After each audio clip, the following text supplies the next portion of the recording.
ایک آیت اللہ نے کافروں سے گلہ کرتے ہوئے اتاری تھی، لیکن اس وقت مجھے لگتا ہے کہ وہ آیت ہمارے لیے بھی موزوں اور فٹ نظر آتی ہے۔ یعلمون ظاہرا من الحیات الدنیا وہم عن الآخرۃ ہم غافلون۔ اللہ تعالیٰ فرما رہے ہیں کہ یہ نادان صرف اس دنیا ہی کو زندگی سمجھ کر بیٹھے ہوئے، صرف اسی کی ظاہری چمک دمک کے پیچھے دوڑ رہے ہیں اور آخرت کے بارے میں بالکل غافل۔ جب یہ آیت اتری تھی تو کوئی اہل ایمان میں ایسا نہ تھا جو آخرت سے غافل ہو اور دنیا کی چمک دمک اسے دھوکہ دے سکتی ہو، لہذا یہ آیت پوری کی پوری اہل کفر کی طرف متوجہ تھی کہ یہ صرف اس مٹ جانے والا گھر، یہ دھوکے کا گھر، یہ مچھر کا پر، یہ مکڑی کا جالا، یہ چند صبحیں، یہ چند شامیں، کچھ بیت گئیں کچھ باقی، یہ صرف اسی کے پیچھے بھاگے جا رہے ہیں اور آخرت بالکل انہیں نہ یاد ہے، نہ اس کے لیے پریشان ہیں، نہ اس کے لیے فکر مند ہیں، نہ اس کے لیے کوشش ہے۔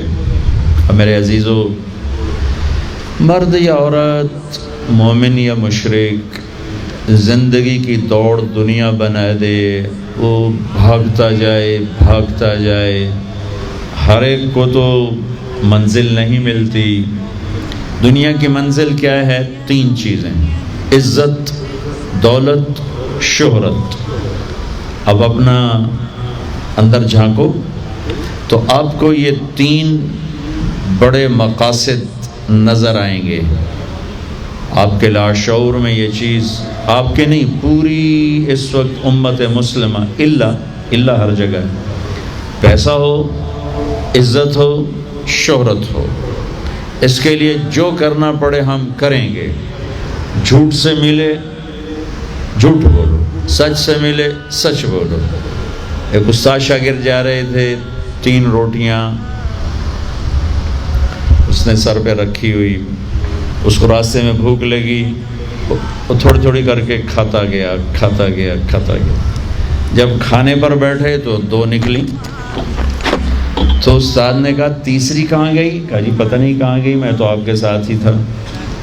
چپ ہو گئے، آگے چلے، 3 سونے کی اینٹیں ملیں۔ کہا بیٹا ایک تیری، ایک میری، اور ایک اس کی جس نے روٹی کھائی۔ کہا استاد جی پھر ہر جگہ بھی جھوٹ کیا بولنا، میں نے ہی کھائی تھی۔ تو نے کہا بیٹا تیرا سچ بھی جھوٹ ہے، تیرا جھوٹ بھی جھوٹ ہے۔ تو یہ نفسیات ہے آج کے مسلمان کی، اسے عزت دولت شہرت کے لیے جھوٹ بولنا پڑے جھوٹ بولے گا، سچ بولنا پڑے سچ بولے گا۔ ایمان بچ جائے کوئی بات نہیں، ایمان چلا جائے کوئی بات نہیں، غیرت کا سودا ہو جائے تو بھی ٹھیک ہے، غیرت بچ جائے تو بھی ٹھیک ہے، حیا رخصت ہو جائے تو بھی ٹھیک ہے، بچ جائے تو بھی ٹھیک ہے، انسانیت کے ماتھے پہ داغ لگے یا جھومر سجے، اسے صرف یہ چیزیں چاہیے، عزت چاہیے، دولت چاہیے، شہرت چاہیے۔ اس کے لیے سچ جھوٹ ایک دوسری چیز ہے، سچائی، دیانت، دھوکہ، فراڈ نہیں۔ جہاں سے مجھے یہ چیز ملے میں نے اس کے لیے سارا زور لگانا ہے۔ اور میرے عزیزو، ساری زندگی کی دولت اور عزت اور شہرت جب موت سے ضرب کھاتی ہے تو پتہ کیا ہوتا ہے؟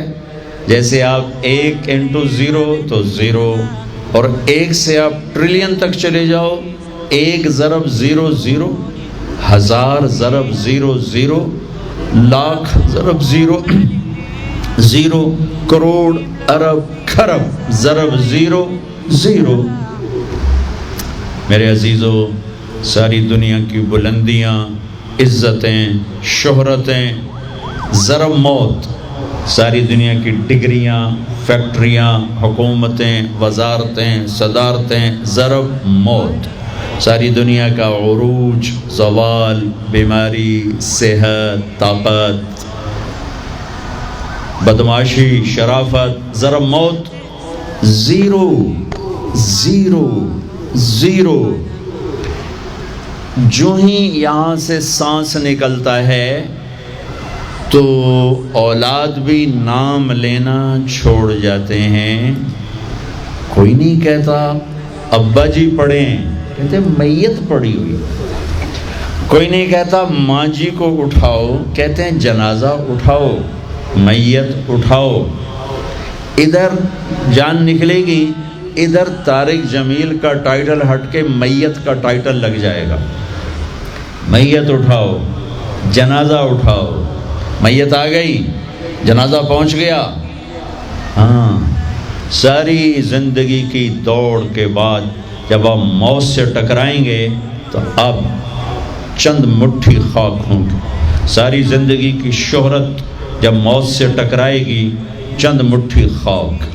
ساری زندگی کا عروج، ساری زندگی کے پروٹوکول، ساری زندگی کے ہوٹر، کلاشنکوفوں والے گارڈز اور آگے پیچھے ہٹو بچو کے شور، یہ موت سے تو بچا نہیں سکتے۔ موت تو اللہ کا امر ہے، جب آتا ہے تو اسے کوئی روک نہیں سکتا۔ جب یہ موت سے ضرب کھائے گا، زیرو زیرو زیرو۔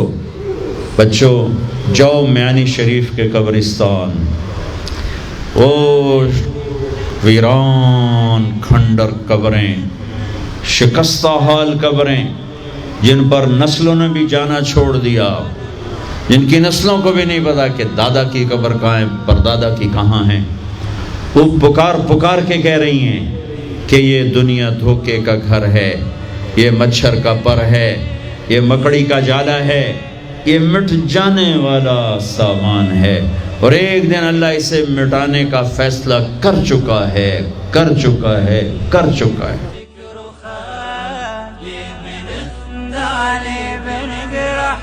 كلنا رمي شبكنا